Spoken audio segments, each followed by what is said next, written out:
রাধে কৃষ্ণ বন্ধুরা, কেমন আছেন আপনারা? আশা করি সবাই ভালো আছেন। আজকে আবার একটা নতুন ভিডিও নিয়ে হাজির হয়ে গেছি। ভিডিওটি শেষ অবধি দেখার অনুরোধ রইল। আজকের গল্প রবীন্দ্রনাথ ঠাকুরের জয় পরাজয়। গল্পটি দুটি পর্বে পাঠ করব। আজ প্রথম পর্ব। রাজকন্যার নাম অপরাজিতা। উদয়নারায়ণের সভাকবি শেখর তাহাকে কখনো চক্ষেও দেখেন নাই, কিন্তু যেদিন কোনো নতুন কাব্য রচনা করিয়া সভাতলে বসিয়া রাজাকে শুনাইতেন, সেদিন কণ্ঠস্বর ঠিক এতটা উচ্চ করিয়া পড়িতেন যাহাতে তাহা সেই সমুচ্চ গৃহের উপরিতলের বাতায়নবর্তিনী অদৃশ্য শত্রুগণের কর্ণপথে প্রবেশ করিতে পারে। যেন তিনি কোনো এক অগম্য নক্ষত্রলোকের উদ্দেশ্যে আপনার সঙ্গীতোচ্ছ্বাস প্রেরণ করিতেন, যেখানে জ্যোতিষ্কমণ্ডলীর মধ্যে তাহার জীবনের একটি অপরিচিত শুভ গ্রহ অদৃশ্য মহিমায় বিরাজ করিতেছেন। কখনো ছায়ার মতো দেখিতে পাইতেন, কখনো নূপুর সিঞ্চনের মতন শোনা যাইত। বসিয়া বসিয়া মনে মনে ভাবিতেন, সে কেমন দুখানি চরণ, যাহাতে সেই সোনার নূপুর বাঁধা থাকিয়া তালে তালে গান গাহিতেছে। সেই দুখানি রক্তিম শুভ্র কোমল চরণতল প্রতি পদক্ষেপে কি সৌভাগ্য, কি অনুগ্রহ, কি করুণার মতো করিয়া পৃথিবীকে স্পর্শ করে। মনের মধ্যে সেই চরণ দুটি প্রতিষ্ঠা করিয়া কবি অবসরকালে সেইখানে আসিয়া লুটাইয়া পড়িত এবং সেই নূপুর সিঞ্চনের সুরে আপনার গান বাঁধিত। কিন্তু সে ছায়া দেখিয়াছিল, সে নূপুর শুনিয়াছিল। সে কাহার ছায়া, কাহার নূপুর, এমন তর্ক, এমন সংশয় তাহার ভক্ত হৃদয়ে কখনো উদয় হয় নাই। রাজকন্যা দাসী মঞ্জুরি যখন ঘাটে যাইত, শেখরের ঘরের সম্মুখ দিয়া তাহার পথ ছিল।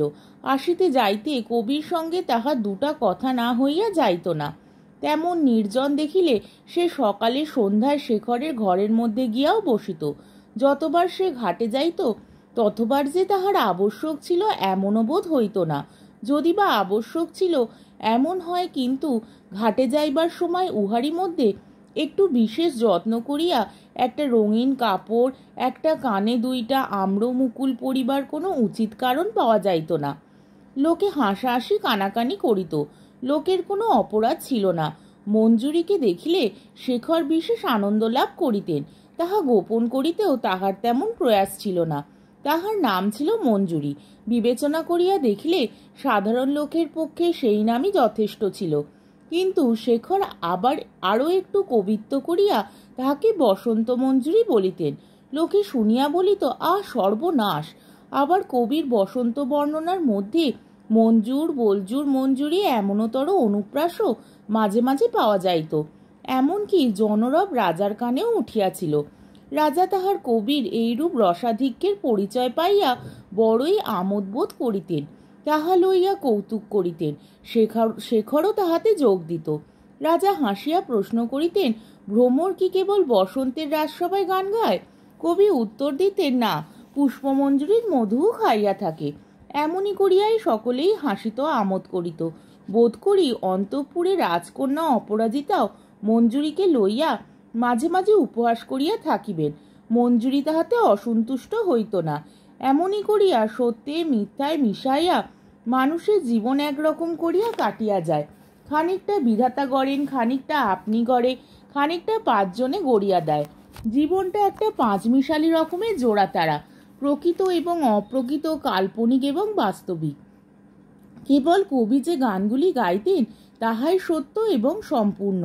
গানের বিষয় সেই রাধা এবং কৃষ্ণ, সেই চিরন্তন নর এবং চিরন্তন নারী, সেই অনাদি দুঃখ এবং অনন্ত সুখ। সেই গানেই তাহার যথার্থ নিজের কথা ছিল এবং সেই গানের যথার্থ অমরাপুরের রাজা হইতে দিন দুঃখী প্রজা পর্যন্ত সকলেই আপনার হৃদয় হৃদয় পরীক্ষা করিয়াছিল। তাহার গান সকলেরই মুখে। জ্যোৎস্না উঠিলেই, একটু দক্ষিণা বাতাসের আভাস দিলেই অমনি দেশের চতুর্দিকে কত কানন, কত পথ, কত নৌকা, কত বাতায়ন, কত প্রাঙ্গণ হইতে তাহার রচিত গান উচ্ছ্বসিত হইয়া উঠিত। তাহার খ্যাতির আর সীমা ছিল না। এইভাবে অনেক দিন কাটিয়া গেল। কবি কবিতা লিখিতেন, রাজা শুনিতেন, রাজসভার লোক বাহবা দিত। মঞ্জুরি ঘাটে আসিত এবং অন্তঃপুরের বাতায়ন হইতে কখনো কখনো একটা ছায়া পড়িত, কখনো কখনো একটা নূপুর শোনা যাইত। এমন সময় দাক্ষিণাত্য হইতে এক দিগ্বিজয়ী কবি শার্দুল বিক্রীড়িত ছন্দে রাজার স্তবগান করিয়া রাজসভায় আসাইয়া দাঁড়াইলেন। তিনি স্বদেশ হইতে বাহির হইয়া পথিমধ্যে সমস্ত রাজকবিদিগের পরাস্ত করিয়া অবশেষে অমরাপুরে আসিয়া উপস্থিত হইয়াছেন। রাজা পরম সমাদরের সহিত কহিলেন, এহি এহি। কবি পুণ্ডরীক দম্ভ ভরে কহিলেন, যুদ্ধং দেহি। রাজার মান রাখিতে হইবে, যুদ্ধ দিতে হইবে, কিন্তু কাব্যযুদ্ধ যে কিরূপ হইতে পারে শেখরের সে সম্বন্ধে ভালোরূপ ধারণা ছিল না। তিনি অত্যন্ত চিন্তিত ও শঙ্কিত হইয়া উঠিলেন। রাত্রি নিদ্রা হইল না। যশস্বী পুণ্ডরীকের দীর্ঘ বলিষ্ঠ দেহ, সুতীক্ষ্ণ বক্র নাসা এবং দর্পোদ্ধত উন্নত মস্তক দিকবিদিকে অঙ্কিত দেখিতে লাগিল। প্রাতঃকালে কম্পিত হৃদয় কবি রণক্ষেত্রে আসিয়া প্রবেশ করিলেন। প্রত্যুষ হইতে সভাতল লোকে পরিপূর্ণ হইয়া গেছে, কলরবের সীমা নাই। নগরে আর সমস্ত কাজকর্ম একেবারে বন্ধ।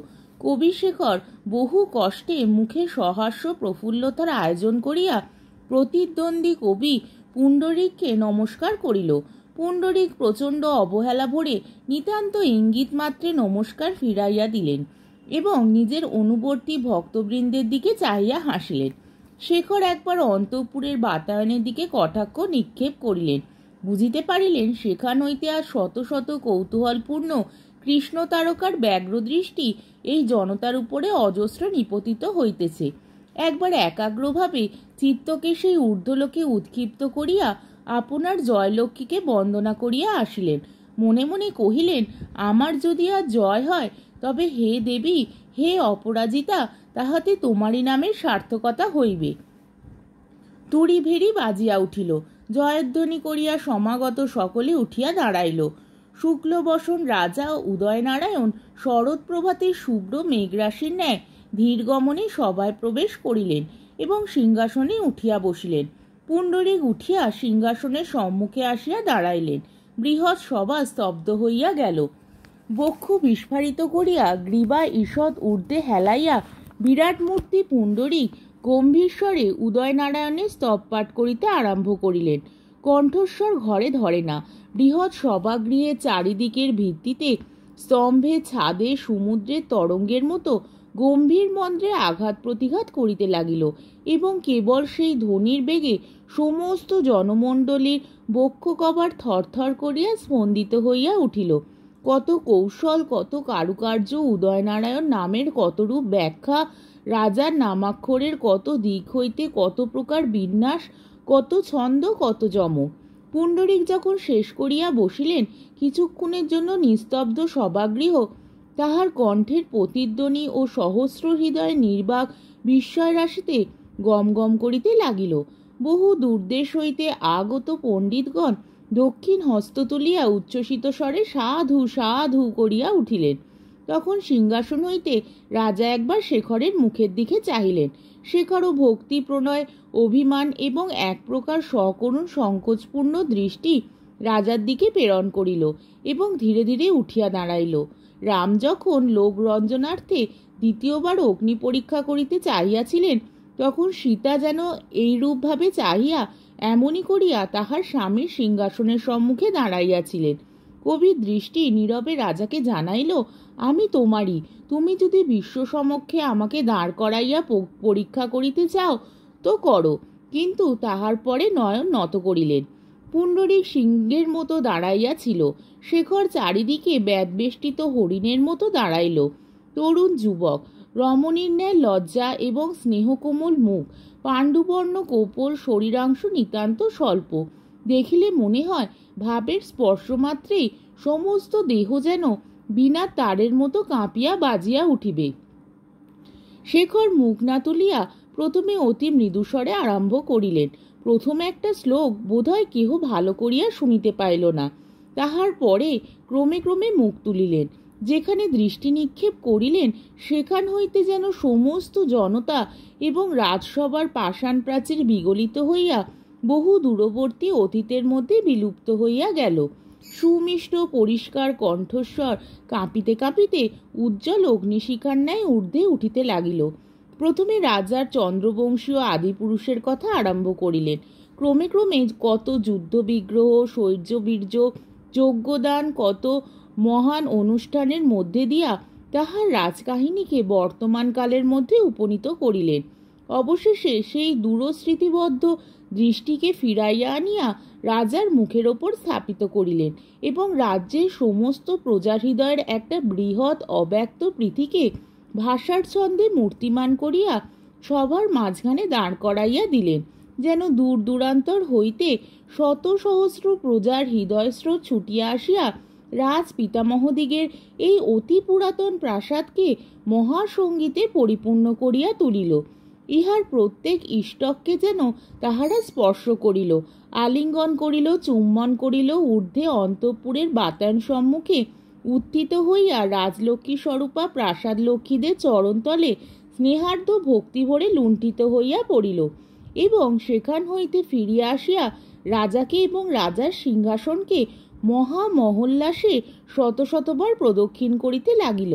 অবশেষে বলিলেন, মহারাজ, বাক্যতে হার মানিতে পারি, কিন্তু ভক্তিতে কে হারাইবে? এই বলিয়া কম্পিত দেহে বসিয়া পড়িলেন। তখন অশ্রুজলে অভিষিক্ত প্রজাগণ জয় জয় রবে আকাশ কাঁপাইতে লাগিল।